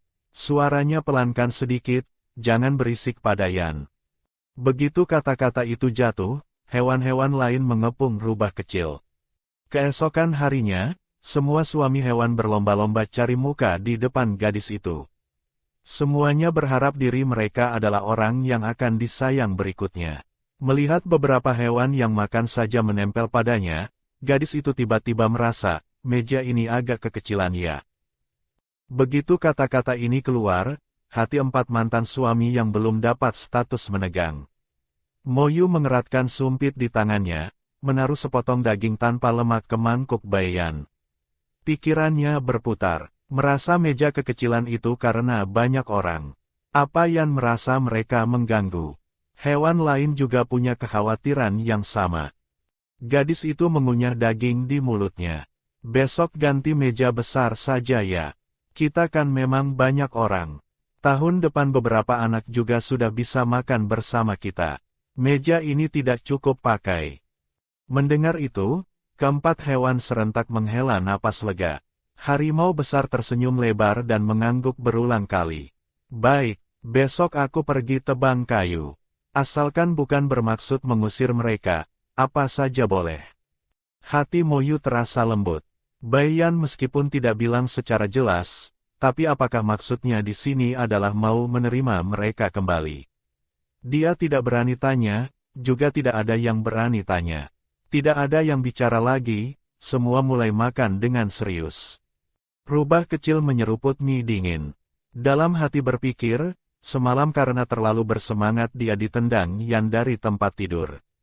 Malam ini lanjut, kali ini dia akan diam dan tenang, dijamin tidak bikin Yan marah. Setelah makan, 6 orang berbagi tugas. Cuci piring, bereskan meja makan, dan dapur. Bai Yan merasa cuaca semakin panas, rambutnya terlalu panjang. Maka dia masuk ke kamar tidur, duduk di depan cermin menyisir rambut. Di tangannya memegang gunting, memberi isyarat di lehernya, mengukur panjang rambut. Siapa sangka saat itu harimau besar sudah mencuci sepiring anggur liar, berniat mengantarkannya untuk gadis itu sebagai buah pencuci mulut. Baru sampai di pintu, dia melihat Bai Yan memegang gunting bersiap bunuh diri. Pria itu ketakutan setengah mati hingga matanya hampir retak. Nampan di tangannya jatuh ke lantai dengan suara keras, piar. Yan. Otaknya kacau balau. Dia menerjang ke depan. Gadis itu napasnya tercekat, benar-benar kaget karenanya.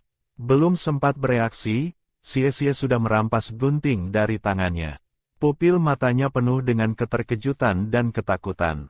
Dia menatap Bai Yan tanpa berkedip, lalu perlahan berjongkok, suaranya gemetar menyedihkan. Yan, kenapa? Dia pernah melihat sendiri orang tuanya mati di depannya. Benar-benar tidak bisa menerima pukulan seperti ini lagi. Bai Yan bingung setengah mati ditanya begitu. Melihat matanya merah dan kondisinya jelas tidak beres, dia memutar tubuh menghadapnya. Apa yang kenapa?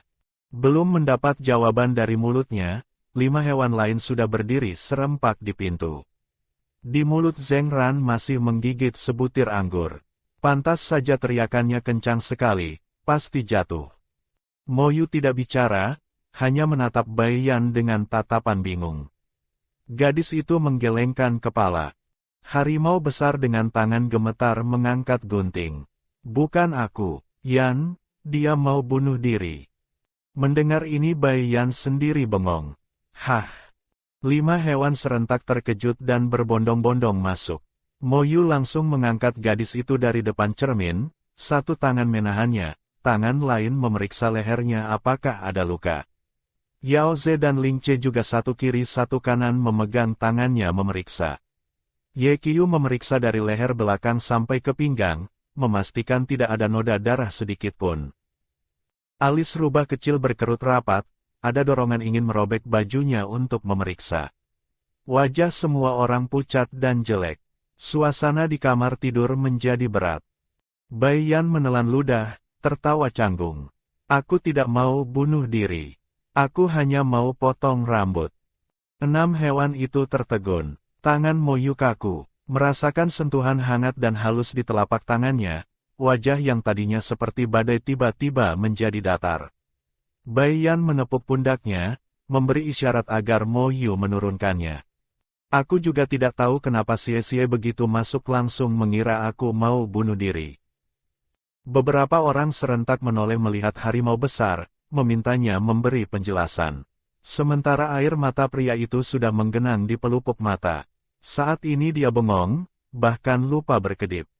Bukan mau bunuh diri, dia salah paham. Dia mengangkat tangan mengacungkan gunting ke lehernya sendiri. Tapi Yan, kenapa kau begini? 5 hewan kembali melihat Bai Yan. Gadis itu dikepung di tengah. Dia menyisir rambut panjangnya dan mengangkatnya di depan mata mereka. Terlalu panjang. Aku mau gunting sampai posisi ini loh. Pas di bahu.